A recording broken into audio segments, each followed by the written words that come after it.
Thank you to EarthX. Thank you to Trammell and so many others that put on such a great presentations and series of presentations. But now we're going to turn to the Supreme Court. It is a great honor for me to be doing this with two of the most significant and well-known Supreme Court practitioners in the nation. Todd Kim, who was a former Assistant Attorney General, led the Environment Division at the Department of Justice, and before then was the General Counsel District of Columbia, now in private practice. Bob Percival, who is a leading practitioner, wrote the book that most of the people are studying in law school, and important for this group, was a former clerk on the Supreme Court.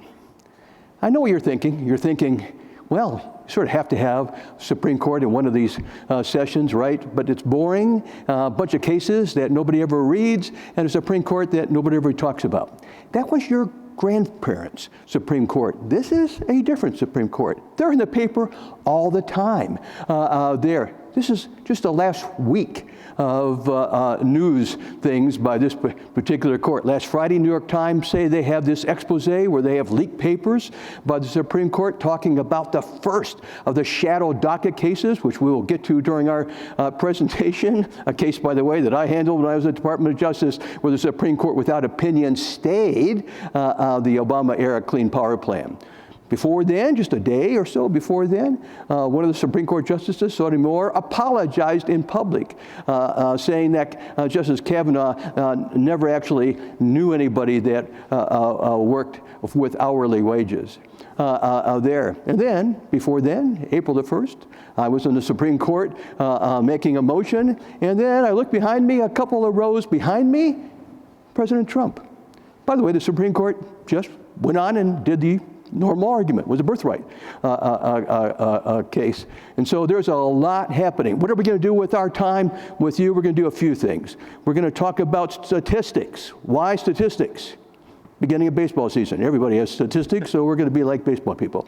And then we'll tell you about the cases that have already been decided in just the most recent time period there. Some cases that were not taken by the Supreme Court, and then we'll tell you what's on the docket coming up. All right, so let's start right now. I'm going to move over to a chair so I can talk to the others. What you're seeing on the screen right now is the Supreme Court as we know it, all 9 of them. Those that are in the back are the newest. There. So if you're looking on the right, that's Justice Jackson. She is the newest. Farthest left is Justice Barrett. There is 9 of them. By the way, I'm told that there's been a study by middle schoolers, and they can name, more of them could name the Three Stooges than they could name 3 court justices. So they are who they are. Let's go to the next one. I like to show this slide. This shows you when they were confirmed and how long they have been in their position. So if you look down right away, it kind of stands out that Justice Thomas has been there the longest, confirmed in 91. He's been there over 30 years in the court. And, you know, there's all the press now talking about, well, maybe he would step down so that Trump could actually have another Supreme Court nominee. Bob, do you think that's possible? Do you think Thomas is going to step down? Well, the press reports today are that he's confirmed that he's not going to because he wants to set the record. He needs only 3 more years to set the record as the longest serving justice. So I doubt if he's going to retire. Well, it is a good job, by the way. You know, you work in nice offices, you get the summer off, you get clerks working for you like you. Maybe not get good to go. Anyway, let's go to the next slide. This is a fun slide. Just telling you, remember I told you baseball statistics? I want you to look at just those top ones. Because people don't actually get this. 42% were unanimous. You forget about that. There's a lot of unanimous decisions. Those that are the polarized, those are the ones that get all the press, only 9%. Of that. That does not mean this is a together Supreme Court. It does not, as I'll show you in other slides. All right, let's go to the next one. This slide just answers the question. I get it all the time. I get this question all the time. Whose court is this? And when the question means, what's the deciding vote? It has not always been who I'm going to talk about. In the past, Kennedy for a while was a swing vote. It was kind of his court because he was a swing vote. There, look at this one. Frequency in the majority, and it's been true for the last 4 or 5 years, the Chief Justice. Roberts has been in the majority the most times. But not far off is Kavanaugh, and just a little bit far off is Barrett. By the way, what significance does it have that Roberts is in the majority most of the time? Well, one of the responsibilities of a Chief Justice is to assign who writes cases. So that means in almost all cases that you have read about, Roberts might not have written it, but he assigned the person who did. And that can be significant. All right, here's another cool slide, the next one, which I call paired voting. By paired voting, I mean that the two justices vote like for or against, none of the time or all of the time.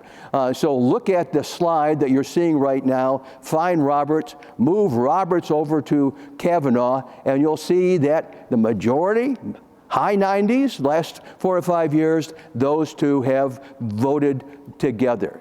On the other hand, look at Justice Thomas, move all the way over to Justice Jackson, and you'll see that they have voted together just a little over half of the time. It's a good thing that they are not married. Next slide. So here is the circuit lineup there. We like to talk about that one. So that means all the circuits, most of you know you're in the Fifth Circuit right now. Todd, anything stand out to you in this particular slide? Yeah, I think it's interesting that the Fifth Circuit was reversed more than any other circuit this past term. Although I will note, for fans of the Fifth Circuit, it didn't go for whatever, like the First, Fourth, Ninth, and 10th Circuits. Yeah, it used to be, by the way, up until this is a change, used to be that the Ninth Circuit was always the winner and being reversed the most. Bob and I have said we thought somewhere in the Supreme Court there was like this big box that says Ninth Circuit reverse there. Well, Ninth Circuit got reversed all the time, and you see the 4 of the circuits got reversed all the time. But Fifth Circuit is absolutely the winner, at least in the last term. We'll see what happens in the next term. Next slide there. So if you look now, this is what I just told you was the last term. This term, we're not at all done with it. As a matter of fact, most of the big important cases, like the birthright case, that was the case that I told you I was in the Supreme Court when they argued on April the 1st, that has not been decided. But anyway, right now anyway, if you look at the cases, no surprise, this should be audience participation. I also teach, so I reach out to you as my audience.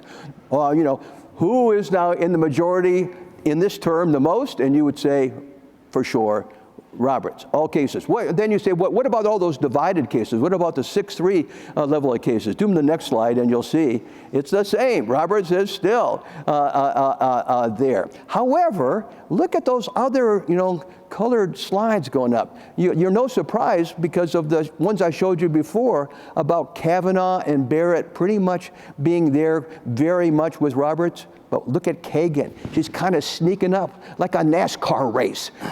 They're racing to see who's in the majority the most there. Anyway, those are my baseball statistics for today. Now we're going to turn to what you've been waiting for, cases that have been decided. Todd, why don't you do the first one? Right, thanks, John. So the first case I'm going to discuss is San Francisco v. EPA. Full disclosure, John represented San Francisco, I represented EPA. So with full confidence, I can say there was excellent briefing on both sides. But the score is John 1, Todd 0, because EPA lost the case. There was an opinion by Justice Alito that ruled 5-4 that the Clean Water Act doesn't allow the EPA and state regulators to impose what the court called end result permit conditions. And I'll explain what that is in a second. But first, the facts. The facts, well, they have to do with poop. San Francisco has a combined sewer system, meaning it carries both stormwater and sewage. So in very large storm events, the kind we may see more and more of, as the climate changes, there can be the discharge of millions of gallons of raw sewage onto the beaches and into the waters surrounding the city. yuck. So the legal question has to do with what types of permit conditions EPA and state regulators can require, because as you may know, the Clean Water Act prohibits discharge of pollutants like raw sewage from point sources like sewer outflows into navigable waters like the Pacific Ocean and the San Francisco Bay. So EPA can condition those permits in various ways. Everyone agrees that EPA can do things like impose numerical effluent limitations. Numerical things like you can't discharge more than 10 kilograms of a particular pollutant in a particular waterway per day. And the court agreed here, it wasn't that surprising, that EPA could also do narrative limitations, descriptive, non-numerical, word-based permit conditions like, permittee, you must follow these particular best practices. But the court, again, in a decision by Justice Alito, said you couldn't do an end result permit condition, meaning a provision holding the permittee responsible through whatever means the permittee might have to take for the water quality of the waters into which the pollutant was being discharged. There were some strange bedfellows in the case. San Francisco, with its reputation, was supported by various industry amici who are very happy with the results. They think it creates more predictability, more certainty, and more protection against civil and even criminal liability. Some commentators wonder what the result will be. What will EPA and state regulators do next? Will they simply cease permitting some of these discharges? Will they make numerical permit conditions more stringent to protect water quality? Or will they perhaps just take a lot longer to issue permits because they need a lot more information to know what they should tell the permittees to do? So we'll see. But I think we're going to move away from the Clean Water Act next. So our next case that we're going to do is a National Environmental Policy Act.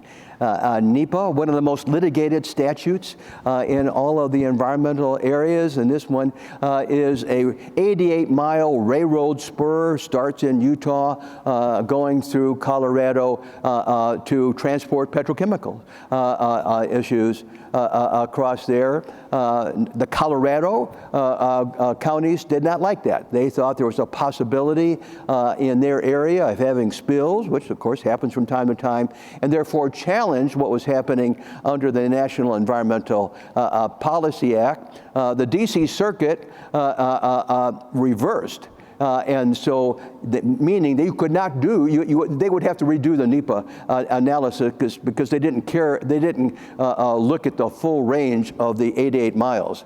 The Supreme Court takes the case.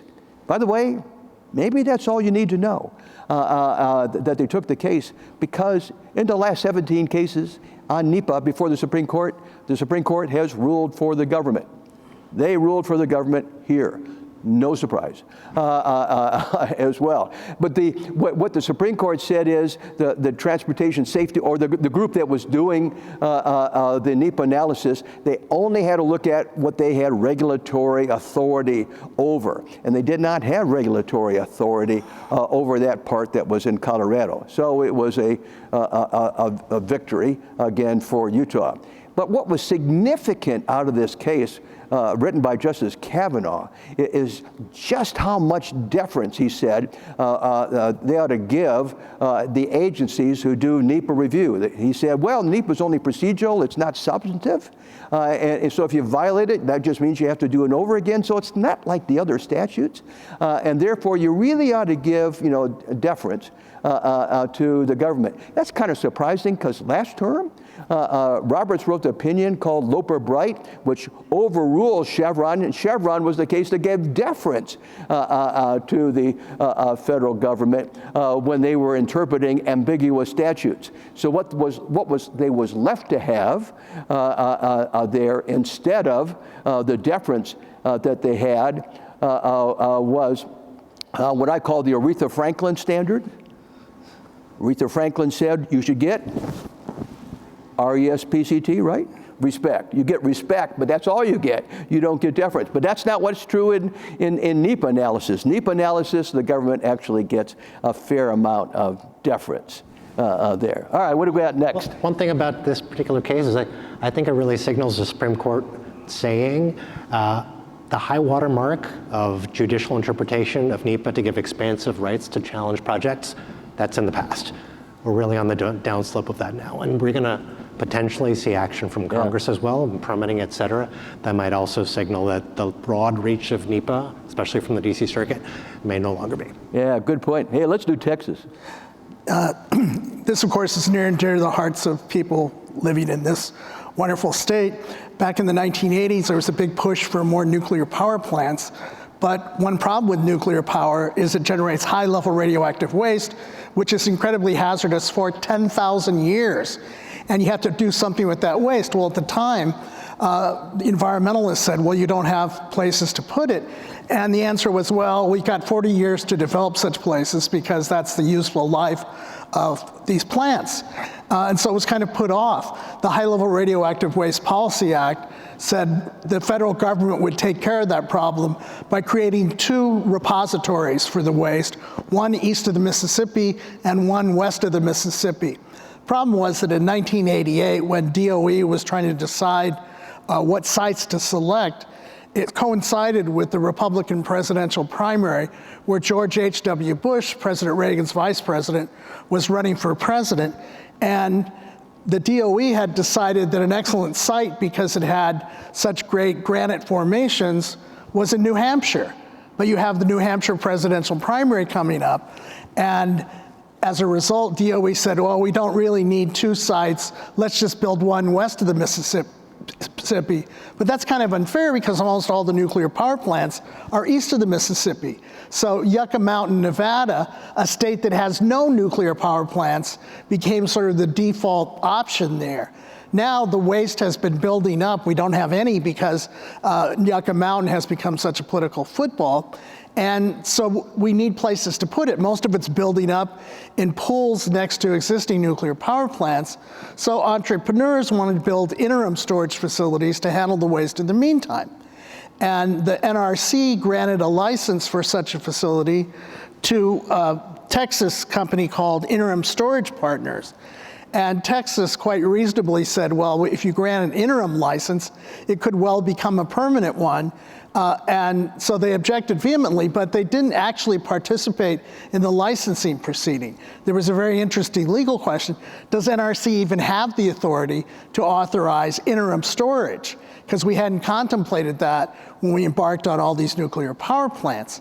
The Supreme Court held that as a procedural matter, Texas was not allowed to challenge the licensing decision because under the Hobbs Act, to challenge NRC licensing decisions, you have to have actually been a party to a licensing proceeding, and Texas had not become a formal party to the proceeding.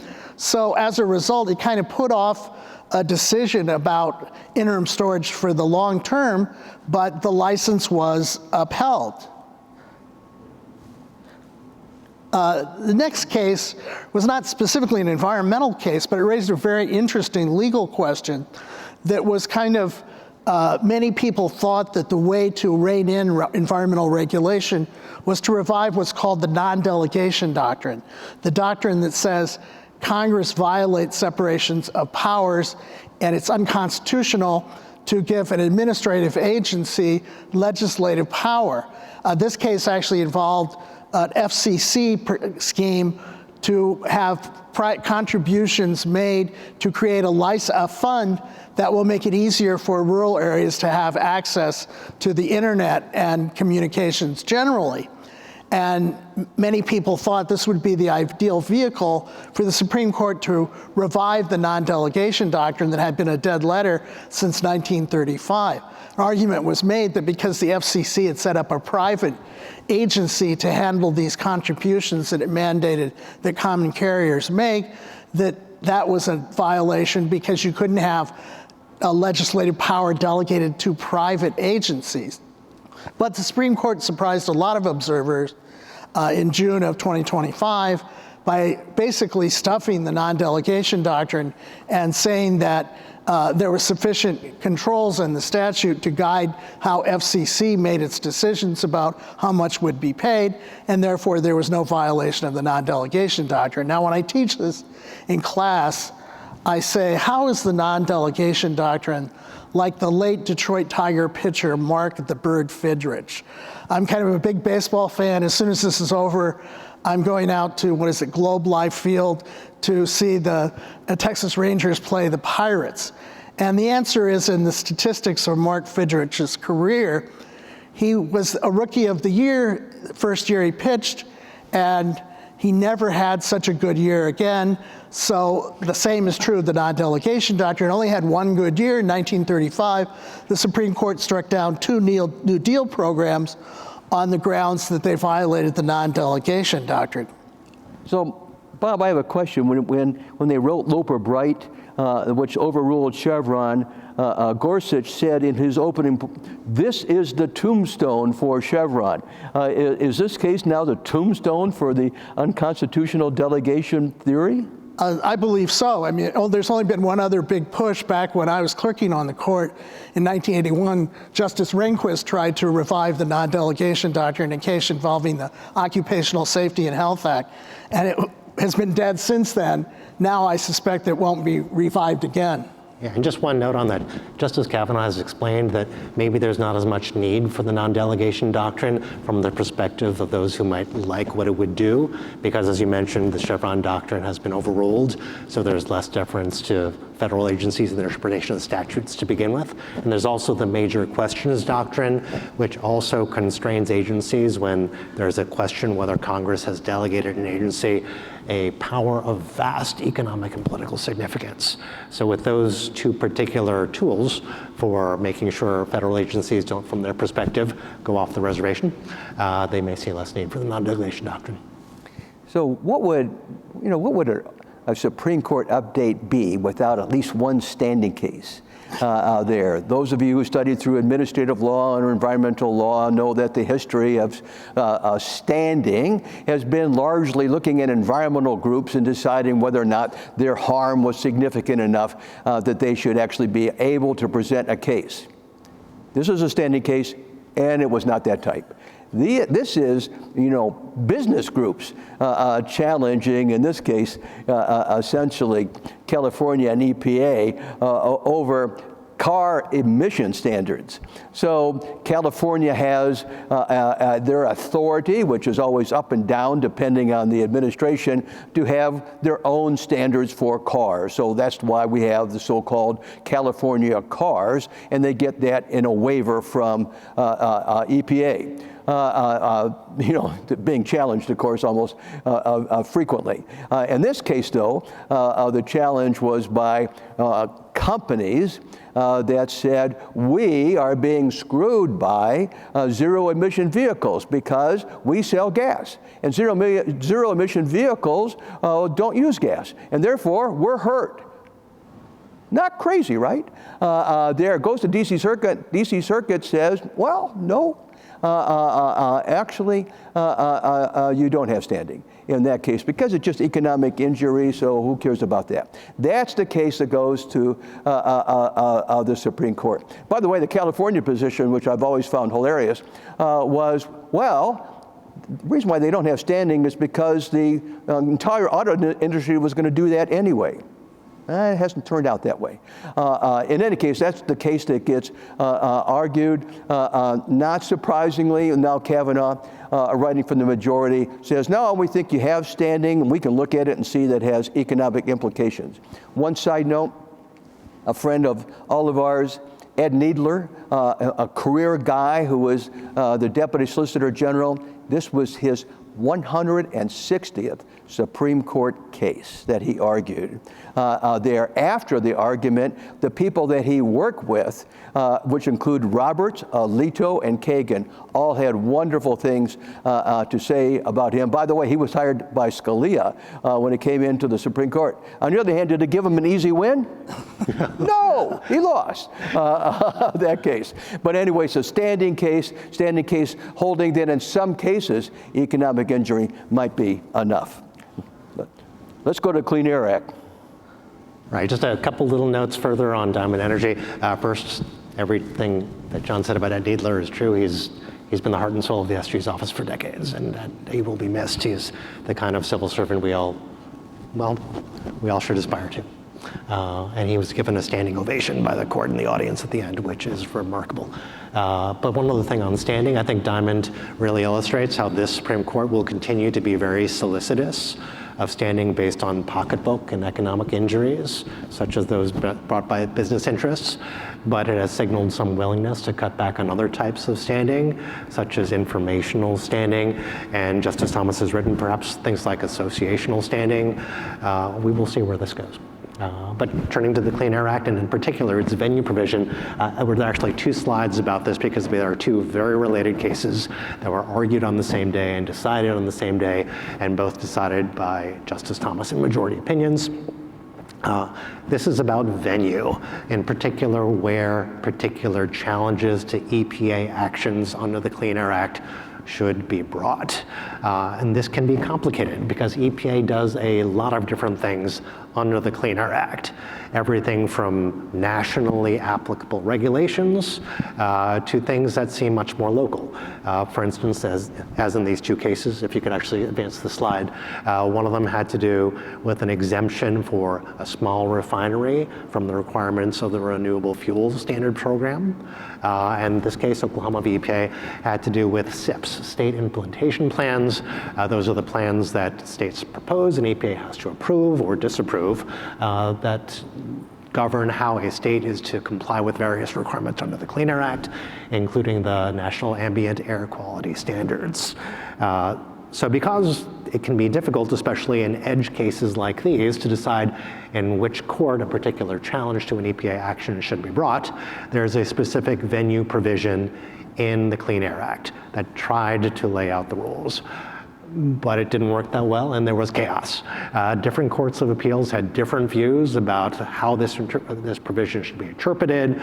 It was unclear whether or not particular cases should go to the DC Circuit or to regional courts of appeals. The regional courts of appeals would be like the Court of Appeal that geographically encompasses the subject matter for the particular action. So if it's a refinery here in Texas, it might be the Fifth Circuit. And not only was there chaos, there was forum shopping. It really matters what venue that you bring your case to. And so you would see environmental groups trying to bring their cases to the DC Circuit, which has more than 2/3 Democratic appointees. And you might see industry groups trying to bring their cases here in the Fifth Circuit, where more than 2/3 of the judges are Republican appointees. So the Supreme Court stepped in and tried to cabin the chaos and provide some guidance. And I won't give you all the details, but the basic rule now is you look at the specific EPA action. It doesn't matter if EPA tried to bundle lots of actions together, but you look at the specific EPA action. And first you ask whether it's nationally applicable on its face. If so, it goes to the DC Circuit. If not, you go to the next step of the analysis. If on its face it's locally applicable, you still have to ask whether the EPA reasoning underlying the decision was driven by national policies at nationwide scope or effect, or instead really the heart of the case was predominantly local and turned on local facts. And so EPA won one of the cases and lost one of the cases, and I'd like to hold on the slide where we won. What the implications are, there's a little more clarity now, including on cases that might have climate implications and air pollution implications, but there's still gonna be fights. Todd, I'm about to prove that this is unrehearsed. Yeah. So the administration has revoked the so-called endangerment finding, which is a Clean Air Act issue. Does that go to a local court, or where does it go? Where would that court? What court would have authority under those rules you were just telling us about to hear that case? Yeah, so far petitions have been filed in the DC Circuit, and I suspect that's where venue will ultimately be determined to lie. But again, there's been chaos, and people will use venue rules to their advantage. So we will see whether or not other petitions are filed in other courts. And one of the best lines by our advocate for the Solicitor General of the whole term was that the person arguing the case on behalf of EPA here said, Oklahoma's acting like if you're in the home court because EPA is in DC, that means you're always gonna win, but that hasn't been our experience in DC here in the Supreme Court. How about Louisiana, Bob? Well, this is to show you that we're just absolutely up to date. This is a case that's not even a week old. It was decided last Friday, We were all ready for it, though, although we didn't realize that it was going to come out first. This is a case involving, it's actually a lawsuit involving environmental destruction in Louisiana that's taken place over several decades. The Clackamas Parish, but parishes are like counties in Louisiana, had brought lawsuits against Chevron for having violated environmental regulations back in the 1940s during the war effort, when it was digging canals and the like in connection with its activities in expanding production of aviation fuel for World War II. And the Chevron, as it's doing in all these climate lawsuits that it's getting sued in, tried to transfer the case to federal court, thinking it would get a better shake in federal court than in state court. And the court surprised a lot of people by unanimously holding that under the statute, they had a right to do that. In an opinion by Justice Thomas, the court emphasized the uniqueness of having to expand the production of aviation fuel to support the war effort.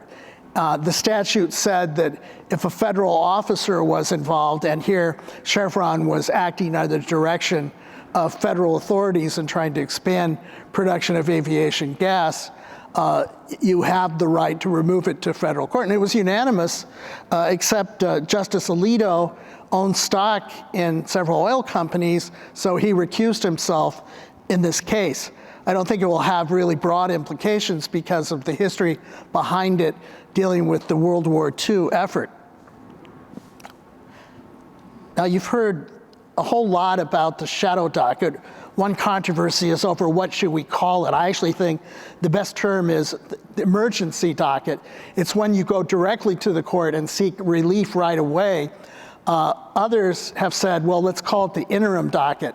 Justice Alito has said that it's bad to call it the shadow docket because it implies that something nefarious is going on. The term was initially coined in a law review article and wasn't designed to be pejorative one way or the other, but it involves cases where normal procedures are bypassed. And you've heard a lot about that in the last week with the leak of the papers in the case where the court 10 years ago stayed the administration's Clean Power Plan without hearing any oral argument, even though the case had yet to even be heard by the lower courts. It was stunning because never before had the Supreme Court intervened so quickly, and the papers that were released, leaked from the court about memos that were exchanged by the justices, showed that a number of the justices, particularly Justice Roberts, to whom the application was made because he's the justice that hears emergency applications in DC, thought that it was really important because this regulation would have a huge impact on the production of electricity throughout the United States. There have been many, many other cases now. Once the court granted that relief and bypassed the lower courts, other litigants have been encouraged to come before the court on an emergency basis, and that's been happening quite frequently during the Trump administration. And anything the Trump administration has done that's been challenged has a good chance of being upheld by the Supreme Court and challenges to it rejected, including cases where the Trump administration was abolishing longstanding agencies, removing officials who could only be removed for cause.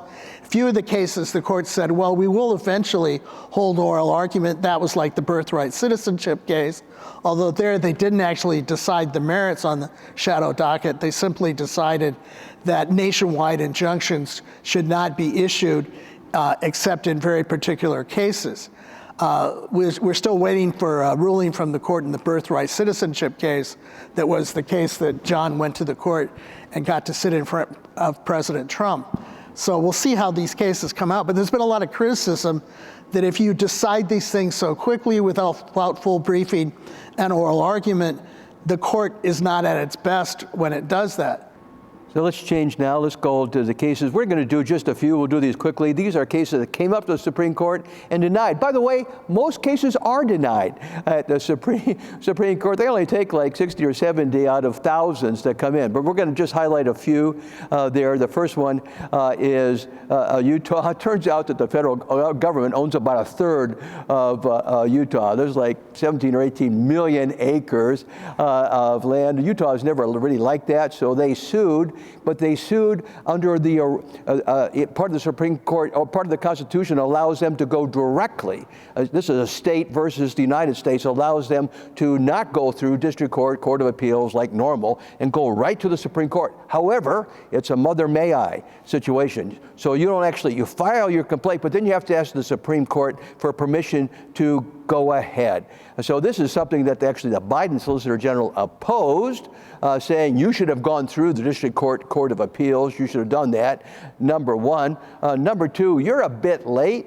Because like 175 years ago, as Utah was coming into the nation, they gave up that right of public land. So anyway, Utah said we're going to go through it, so we might see this case again there. But I pointed out because a lot of the docket of the Supreme Court on original jurisdiction are environmental cases.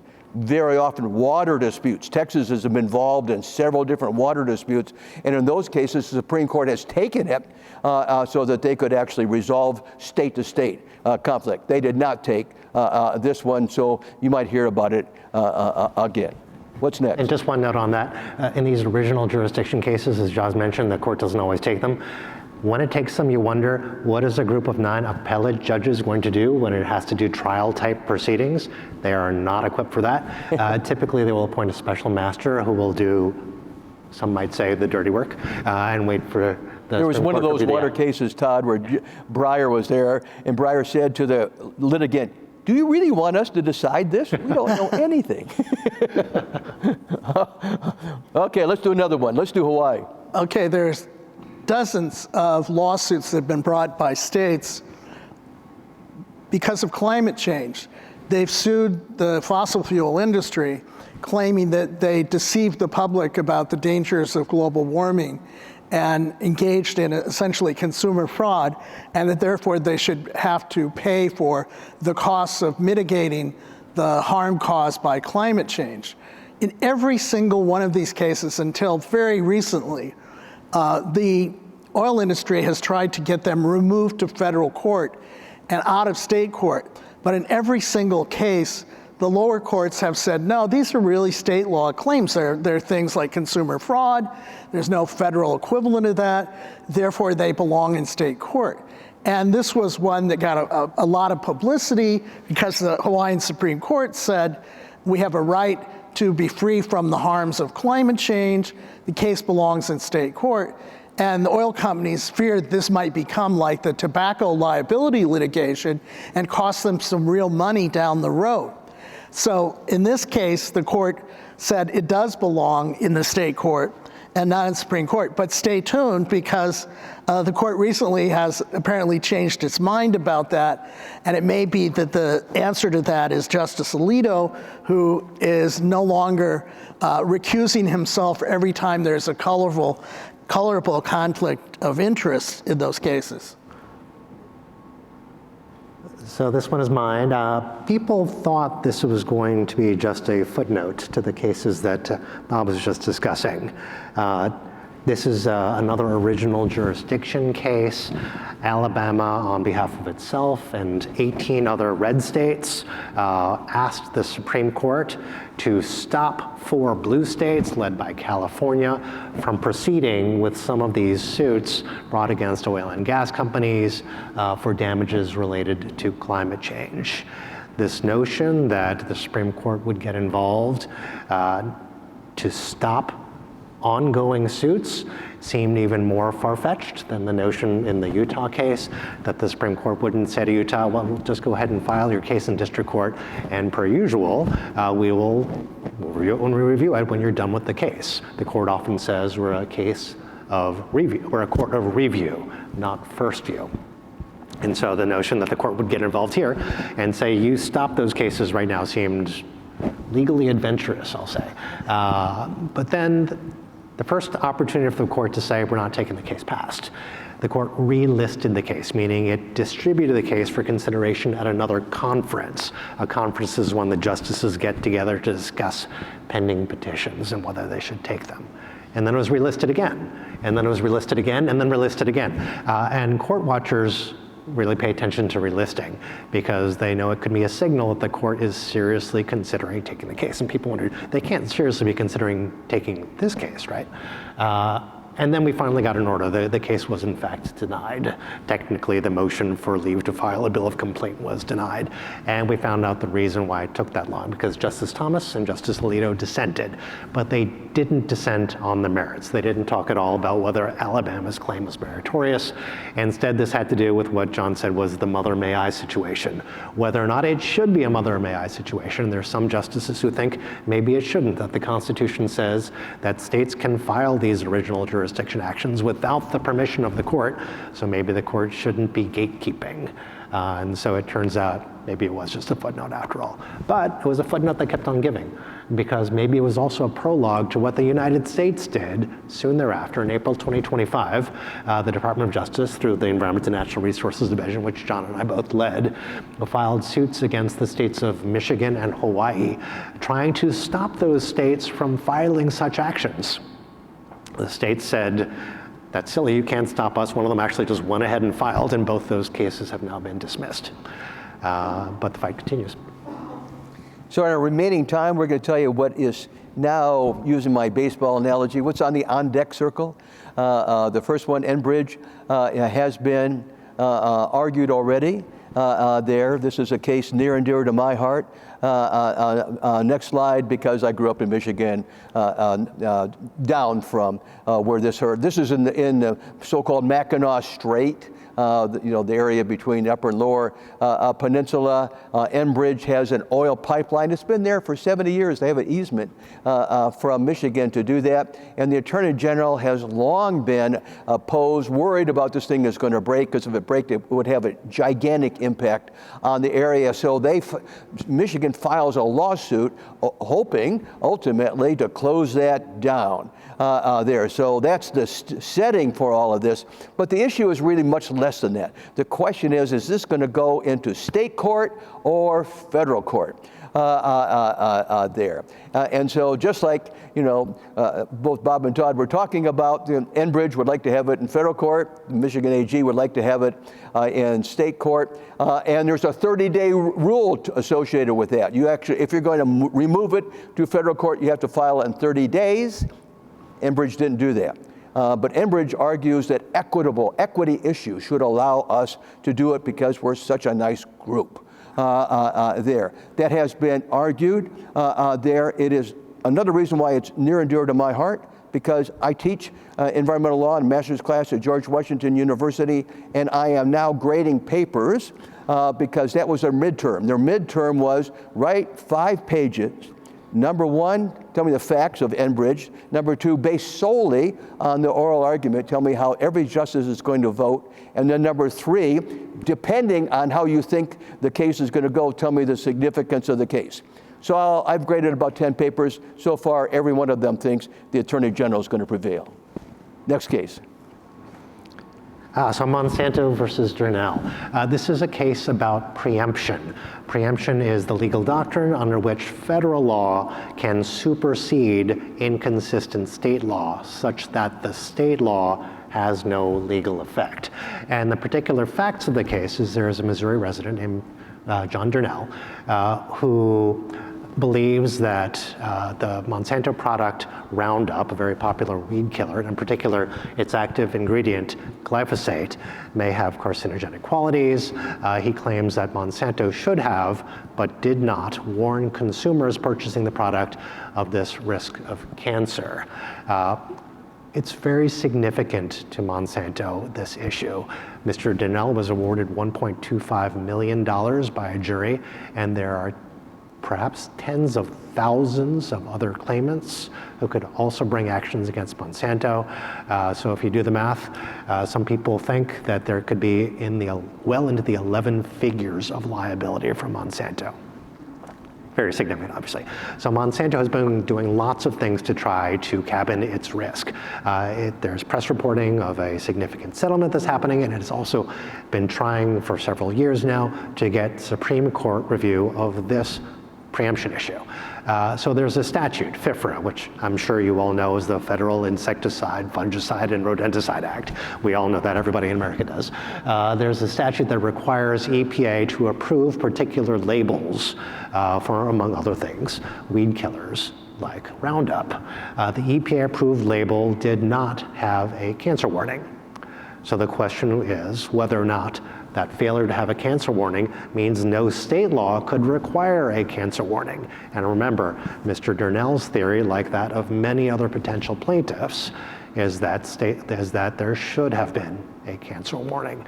So the issue is very significant at Monsanto. Back in 2022, the court denied Monsanto's request for review on that issue. But after that, the Third Circuit issued a decision that created a circuit split. And that's when different courts of appeals have issued holdings that are inconsistent on a particular issue.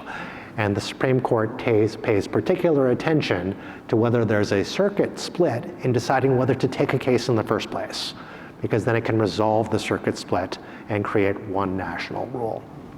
So flash forward, and there's a new cert petition. The United States now, and the Trump administration, reverses the position that had been taken under the Biden administration and now says there is preemption, that claims like Mr. Durnell's should not go forward. The court takes the case, and it is going to be argued next Monday. So we will see what happens, but the case should be of interest to anyone who's curious whether, and if so, how, federal approval of something can serve as a shield against state tort law claims, including potentially very important claims like this one. And one other note about this particular case and preemption issues generally is they don't always split neatly along the expected conservative liberal lines. Preemption is also about state sovereignty and federalism. So whatever the merits of the particular policy at issue in that state law and what you think about it, there's also the separate issue of whether or not you think states should be able to do things like that, whatever the policy is going to be. So in this case, for instance, very interestingly, you see 3 red states, Texas, Ohio, and Florida, filing on behalf of the plaintiffs on the preemption issue. So what happens? In this case, the president gave an executive order promoting the ingredients of Roundup. Do you think that's going to play at all in the oral argument? I think it could have an atmospheric effect, but preemption is, the Supreme Court has made very clear about congressional intent. And so the executive order shouldn't strictly have a role to play in that. And traditionally, the court has stayed out of state court litigation. Anytime there's a big tort judgment, people try to go to the Supreme Court with it. And the courts have said, well, that's the responsibility of the states. It's not a matter of federal law, although obviously here, the federal claim is that the federal statute is what does the preemption. Speaking of preemption. This is a case that really surprised a lot of people because all of the state climate litigation, the fossil fuel industry has tried to remove to federal court.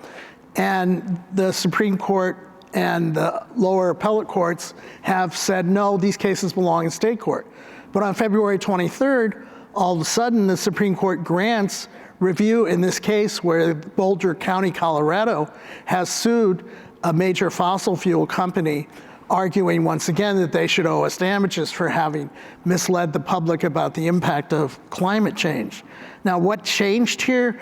One thing that's interesting here is that Justice Alito, who had recused himself from prior decisions holding that the cases belong in state court, has now did not recuse himself in this case. He owns stock in ConocoPhillips and perhaps Exxon, so he's been criticized for that. You can always sell your stock and get rid of the conflict of interest. So this is the fossil fuel industry's dream. They want the Supreme Court at one fell swoop to hold that the Clean Air Act preempts all state climate litigation. Now, one problem with that is their argument has been based on the notion that the Clean Air Act gives EPA the exclusive authority to regulate greenhouse gas emissions, but EPA has just repealed that authority on its own volition. So it's going to be really interesting to see how the argument goes in this case. It'll be one of the most important cases to watch in the fall. And one other thing that potentially could be different from the last time when they denied cert is that the United States changed its position. Right. During the Biden administration, the court had asked the Department of Justice whether or not it should grant certiorari in one set of these cases. As you saw in an earlier slide, the Biden Department of Justice said no and said no preemption. But the Trump Department of Justice has said the opposite: take the case and preemption and find preemption. And very interestingly, traditionally, the Department of Justice, for the Solicitor General's office, responds to the court when the court asks for the Department of Justice on its views as to whether a search should be granted in a case in which the federal government is not a party. It's been very rare for the Solicitor General to file an uninvited amicus brief on the question whether search should be granted. But the Trump DOJ did that here. The final case is the Guam case. About 8 years ago, Guam had a case up before the Supreme Court where during World War II, it was taken over by the Japanese, and landfill on the island was used as a dumping ground for all sorts of hazardous waste, munitions, and others. And the dispute 8 years ago was on whether or not Guam had waited too long to seek contribution from the federal government and the Navy, who had managed that site. The Supreme Court in that case was very impressed because there was an amicus brief filed by 24 states, 12 red states, 12 blue states. And I remember an oral argument, Justice Gorsuch held this up and said, "This is extraordinary. We never have amicus briefs where you have all the red states and all the blue states taking the same position." And the court in that case ruled unanimously that Guam still had a right to seek recovery. This case is a little different. Here, you have a proposal to destroy some of those spent munitions that are on the site, and that's governed by the Resource Conservation and Recovery Act, the federal statute that regulates hazardous waste disposal. And the question here is, how does that interact with the normal CERCLA procedures for cost recovery? The court's granted review. In this case, it'll be interesting to see if there's a similar red state, blue state amicus brief, because that was so effective in getting Justice Gorsuch's attention and his vote in the prior case. I think everyone feels sympathy for Guam, which is a territory which has had all these munitions disposed there over time. So we'll see what happens in that case. One thing I just wanted to mention, I briefly visited Guam after I spoke at a conference in the Philippines several years ago. When you get into Guam airport, the first thing you see is this giant sign that says, "Welcome to Guam, where America first sees the sunrise," because it's right across the international date line. The other thing I remember about that, I'm a United 1K, so I usually get to board flights first, but United also allows military in uniform to board before the 1Ks. There were 32 military members who got on the plane before me because there's such a huge military presence in Guam. So here's what we did. We told you a bit about the Supreme Court via baseball-like statistics. We've told you all the important environmental cases that have been decided in the recent past. We gave you a handful of cert denied, and you just heard what is on the on-deck circle. Stay tuned. Maybe next year we'll tell you about those cases. Great pleasure for us to talk to all of you. Bye now.